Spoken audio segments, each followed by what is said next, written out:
আলামিন এই জায়গা হযরত দাউদ আলাইহিস সালামের সময়ের একটা ঘটনা উল্লেখ করেছেন। হযরত দাউদ আলাইহিস সালাম এই পৃথিবীতে আল্লাহ রাব্বুল আলামিন যত মানুষ পাঠিয়েছেন তার ভিতরে দ্বিতীয় নাম্বার সুর ছিল দাউদ আলাইহিস সালামের। আল্লাহ রাব্বুল আলামিন এই পৃথিবীতে যত মানুষ পাঠিয়েছেন তার ভিতরে এক নাম্বার সুর ছিল আমাদের নবী মুহাম্মদ সাল্লাল্লাহু আলাইহি ওয়াসাল্লামের। এই জন্যই তো হাদিসের ভিতরে পাওয়া যায় বিশ্বনবী যখন রাতের বেলায় কোরআন তেলাওয়াত করতেন তখন কাফেররা তার ঘরের চারপাশ দিয়ে কোরআন তেলাওয়াত শুনতো। আর দ্বিতীয় নম্বরে আল্লাহ রাব্বুল আলামিন এই দাউদ আলাইহিস সালামকে সুর দিয়েছিলেন। জান্নাতের ভিতরে আল্লাহ রাব্বুল আলামিন জান্নাতীদেরকে নিয়ে একটা কনফারেন্সের আয়োজন করবেন। এই কনফারেন্সের ভিতরে এই অনুষ্ঠানের প্রথমে আল্লাহ রাব্বুল আলামিন উদ্বোধনী তেলাওয়াত দিবেন হযরত দাউদ আলাইহিস সালামকে। হযরত দাউদ আলাইহিস সালাম তিনি সূরা তাহা তিলাওয়াত করে অনুষ্ঠান উদ্বোধন করবেন। এরপরে আল্লাহ রাব্বুল আলামিন বিশ্বনবী সাল্লাল্লাহু আলাইহি ওয়াসাল্লামকে সূরা আর রহমান তেলাওয়াত করার কথা বলবেন। এরপরে একেবারে শেষে আল্লাহ রাব্বুল আলামিন নিজে ওই দিন জান্নাতবাসীদেরকে সূরা ইয়াসিন তিলাওয়াত করে শোনাবেন। আল্লাহর তিলাওয়াত কি শোনার দরকার আছে না? এজন্য একটু ভালো কাজও করার দরকার আছে, অন্তত জান্নাত পর্যন্ত যাওয়া লাগবে।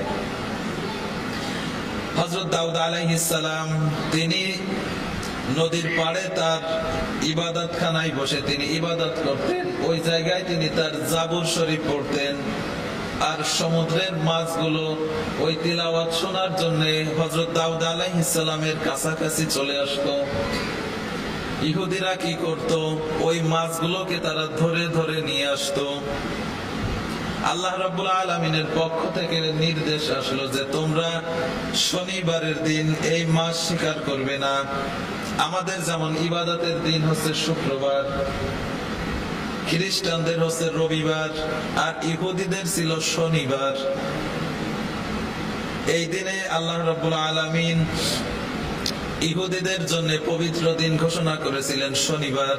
এই শনিবারে তারা ইবাদত বন্দেগী করত সাপ্তাহিক।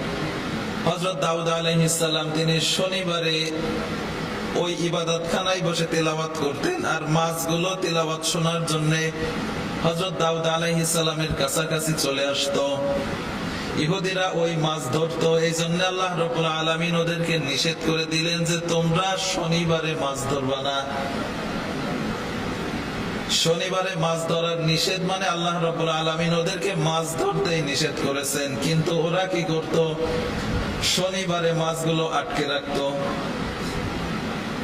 আর ওই মাছগুলো অন্য অন্য দিন ওরা ধরতো। এই জন্য আল্লাহ রাব্বুল আলামিন তাদের উপরে অখুশি হয়ে বললেন ফাকুলনা লাহুম কুনু কিরাদাতান খাসিন। আল্লাহ রাব্বুল আলামিন তাদেরকে অভিশাপ দিলেন আর তারা বানরে পরিণত হয়ে গেল। এই জায়গায় তিনটা গ্রুপ হয়েছিল। একদল সরাসরি মাছ মারত, আর একদল সরাসরি মাছ মারাটা নিষেধ করত, আর একদল তারা নিষেধও করত না, মারতেও বলতো না। আল্লাহ রাব্বুল আলামিন যে দল চুপচাপ থাকতো আর যে দল মাছ মারতো ওই উভয় দলকে আল্লাহ পাক বানর আর শূকর বানিয়ে দিয়েছিলেন। তাহলে এই আয়াত থেকে শিক্ষা নেওয়ার যে বিষয়টা আছে সেটা হচ্ছে আপনি নিজে অন্যায় করেন না, কিন্তু আপনার সামনে যদি অন্যায় হয় আপনি যদি ওই অন্যায়ের প্রতিবাদ না করেন তাহলে আপনিও ওই অন্যায়কারীর মতন সমান অপরাধী, তাই কি না? আপনি অন্যায় করেন না, কথা ঠিক আছে, কিন্তু আপনি অন্যায়টা যদি সমর্থন করেন তাহলে ওই অন্যায়কারী আর আপনি এই দুইজনের ভিতরে কোনো পার্থক্য নেই।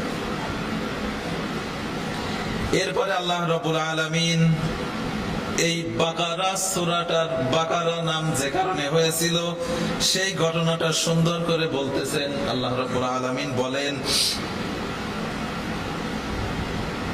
وإذ قال موسى لقومه إن الله يأمركم أن تذبحوا بقرة قالوا أتتخذنا هزوا قال أعوذ بالله أن أكون من الجاهلين আল্লাহ রাব্বুল আলামিন এই আয়াত থেকে একটা সুন্দর ঘটনা বলেছেন। বনি ইসরাইলে আকিল নামের একজন ব্যক্তি ছিল। ইহুদিদের ভিতরে একজন লোক ছিল যার নাম ছিল আকিল। তাফসিরের ভিতরে আসছে এই লোকটা অনেক সম্পদশালী ছিল, আর কোন কোন বর্ণনায় আসছে তার একটা মেয়ে ছিল, সুন্দরী মেয়ে ছিল। তার আত্মীয় স্বজন বলতেছিল তার একটা ভাতিজা, তার একটা ভাইপো ছিল তার আত্মীয় স্বজনের ভিতরে। ওই ভাতিজা ওই চাচার সম্পদ দখল করার জন্য আর ওই মেয়েকে বিয়ে করার জন্য ওই চাচাকে হত্যা করে ফেলে। চাচাকে হত্যা করার পরে ওই লাশটা নিয়ে আর এক বাড়ির সামনে রেখে আসে। হত্যা করেছে ও করে ওই লাশটা নিয়ে আর এক বাড়ির সামনে রেখে আসছে। আমাদের সমাজে এরকম হয় না, একজন আর একজন কালারিং করার জন্য অন্যায়টা নিজে করে, কিন্তু এভিডেন্স গুলো রেখে আসে ওই আর একজন যে আছে শত্রু তার বাড়ির সামনে। অপরাধ করে একজনে ধরাই দেয় আর একজন, এরকম আছে না? সকালবেলা যখন মানুষ দেখতে পেল যে ওই বাড়ির সামনে ওই লোকের লাশ, তখন এই লোকের যারা ছিল দলবলার, এই পাশের যারা ছিল, দুই দলের ভিতরে তুমুল গ্যাঞ্জামের এক পর্যায়ে তারা যারা বুদ্ধিমান ছিল তারা এক পর্যায়ে সিদ্ধান্ত নিলেন যে আমরা জামানার যে নবী হযরতে মুসা আলাইহিস সালাম আছে ওনার কাছে গিয়ে বিচার দিই। ওই যে লোকটা হত্যা করেছে ও বলতেছে আমার চাচাকে ওরা হত্যা করেছে, আর ওরা বলতেছে আমরা হত্যা করিনি। তারা সিদ্ধান্ত নিলেন যে আমরা জামানার নবী মুসা আলাইহিস সালামের কাছে এই বিচারটা দিয়ে তিনি যেন আমাদেরকে একটা সুস্থ সমাধান করে দেন। হযরতে মুসা আলাইহিস সালাম তিনি আল্লাহ রাব্বুল আলামিনের কাছে দোয়া করলেন, রব্বুল আলামিন আমার উম্মতেরা এই সমস্যায় পড়ে তোমার শরণাপন্ন হয়েছে, তুমি তাদেরকে একটা সমাধান করে দাও। আল্লাহ রাব্বুল আলামিন এবার বলতেছেন وَإِذْ قَالَ مُوسَى لِقَوْمِهِ إِنَّ اللَّهَ يَأْمُرُكُمْ أَن تَذْبَحُوا بَقَرَةً আল্লাহ রাব্বুল আলামিন বলেন, হে মুসা তুমি তাদেরকে বলে দাও একটা গরু জবাই করতে, একটা গরু যেন তারা জবেহ করে। হযরতে মুসা আলাইহিস সালাম যখন বললেন আল্লাহ রাব্বুল আলামিন তোমাদেরকে একটা গরু জবেহ করার কথা বলেছেন, তারা বলতেছে ক্বালু আতাত্তাখিযুনা হুজওয়া, ওই লোকরা বলতেছে হে আল্লাহর নবী মুসা আপনি কি আমাদের সঙ্গে ইয়ারকি মারতেছেন নাকি? আমরা আপনার কাছে বিচার চাইলাম, একটা সুস্থ সমাধান চাইলাম, আর আপনি বলতেছেন গরু জবাই করতে হবে। আপনি কি আমাদের সাথে ইয়ারকি মারতেছেন নাকি?